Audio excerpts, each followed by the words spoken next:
The most characteristic property of serve is its size. When we last saw serve in 2020, it had become the world's smallest RISC-V CPU. But as it turned out, that was not the end of the road. A number of further optimizations have been discovered since then, making serve even smaller. And who knows, perhaps there's more to be done. Serve isn't just looking to be the world's smallest RISC-V CPU, but hopefully also one of the most widely available. It accomplishes this by using the award-winning fistful2 package manager, which makes it easy to target new hardware. The Serve reference SoC made its debut on the tiny FPGA BX boards, which sports the lattice ICE40 FPGA, but today there exist official implementations for more than 30 different FPGA boards in all sizes. And since Serve is also a supported CPU in the Litex SoC Builder tool, and by extension, the board supported by Litex, the number of different FPGA boards running Serve is probably much higher. Now I know, there are some of you out there thinking, well, FPGAs are nice, but what about real chips? What about ASICs? While I could provide some rough estimates last year, there was no real way of providing accurate numbers without spending months of signing NDAs or spending tens of hundreds of thousands of dollars on ASIC implementation tools.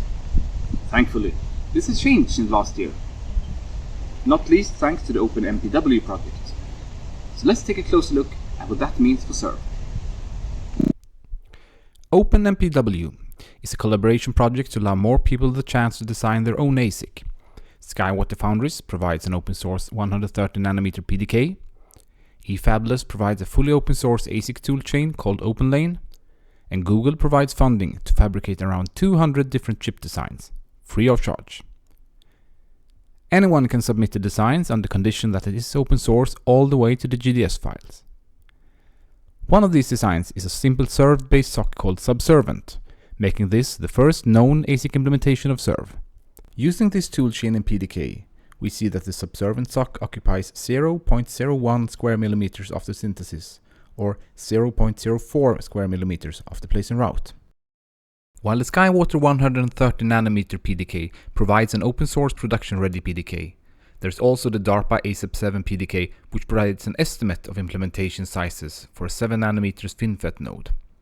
Using this PDK, open source EDA expert GateCat has estimated that Serve would use 94 square micrometers and could run at 2.4 GHz at 7nm. We still need someone to pay for a 7nm tape out though. Or maybe you mean these things when you talk about real chips. Well, you're still in luck. Prominent open source silicon developer Ravenslofty has created a plugin for the Yosis synthesis tool that targets 7400 logic.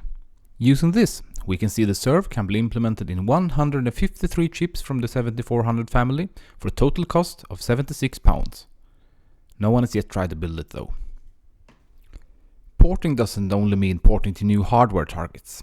It also means running different types of software on the CPU. Serve supported Zephyr 1.14 at the time of launch, but the board support has now been updated to also support Zephyr 2.4. There is also an ongoing effort to run the NUTX RTOS on Serve, and most importantly, it can run the 1991 megahit Another World. So far in simulation though, which means it's a tiny bit slower than on real hardware.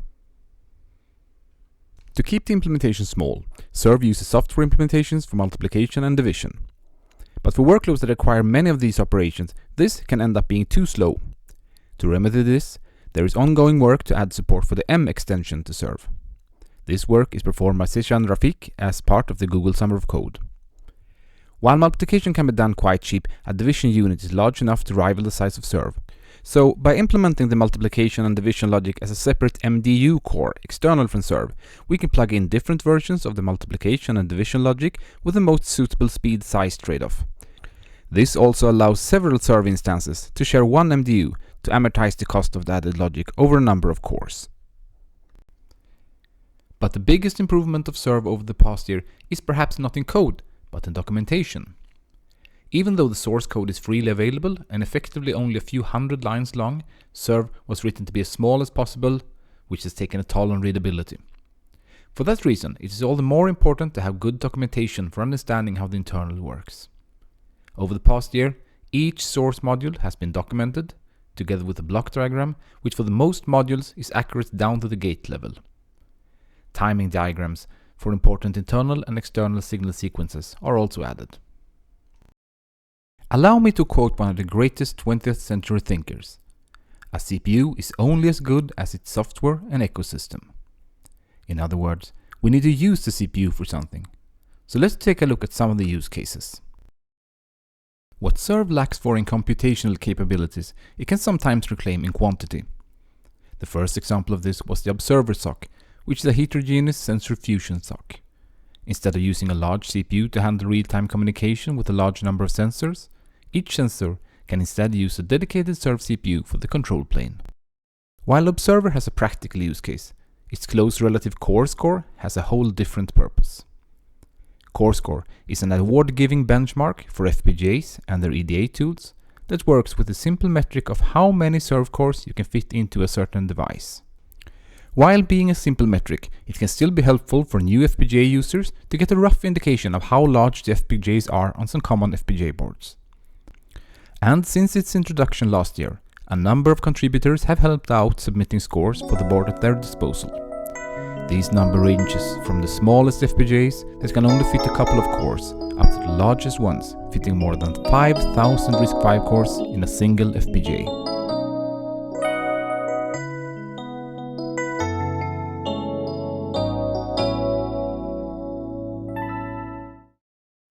One result of Serve being so small is that all support infrastructure becomes very large in comparison.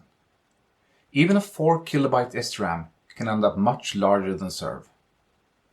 Now you may think this means there is no point in Serve being this small, but I say it's a matter of perspective. Your glass is half empty. My glass is half full. And here's why. Many chips contain several SRAM in different sizes for temporary buffers or for program and data storage. In particular, FPGAs tend to have SRAM scattered regularly over the chips.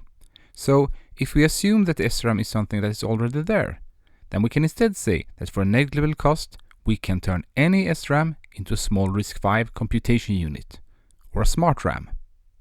Or in other words, instead of adding an SRAM to Serve, we add a Serve to the SRAM. Wow, that's wonderful. But maybe you wonder now, how could I get involved with Serve? Let's look at some project IDs. As we know by now, Serve is a bit serial CPU, meaning it operates on 1 bit at a time. But what if we instead operated on 2 bits every cycle, or even 4 bits? These two variants, the double serve or deserve, and the quad serve or curve, could be interesting trade-offs for users who need more performance and can spare the extra area. Making the data paths wider would naturally make Serve larger, but some parts, like the decoder, would not be affected by the size of the data path. It's likely we would end up with something less than 2 or 4 times the current size, but the exact numbers are not known. There has also been many questions about Serve's power efficiency over the years, and having 3 variants to compare would make it even more interesting to compare power usage per instruction. As was shown earlier, Serve is capable of running another world, but so far only in simulation and very slowly. The interesting part about another world is that it is implemented as a program running in a virtual machine. This gives us an excellent opportunity to find out which are the slowest operation through profiling, and see if these can be hardware accelerated to bring up to speed enough to make it playable. How much more resources are needed for these hardware accelerators? Will instead be more efficient to use a faster CPU? This could be an excellent case study of hardware acceleration. There are many more IDs that could be mentioned here. Adding support for more ISA extensions like the C and E extensions, creating an FPGA with hard serve cores attached to each SRAM and MDU units as DSP slices. Or why not build a copy of some part or all of Serve using Logisim 7400 family chips, tubes, or Minecraft redstones? These are just a few ideas to get your imagination started, and I'm sure some of you have other ideas. Perhaps you need a hobby project or a reason to get familiar with Serve. Perhaps you're looking for a topic for a master thesis or a PhD. In either case, I would love to see what you can do with Serve and provide support where I can. I hope you enjoyed hearing about the latest updates for Serve and the many things you can do with it. And remember, it's open source, so you can try it right away if you want to. Thank you for your time.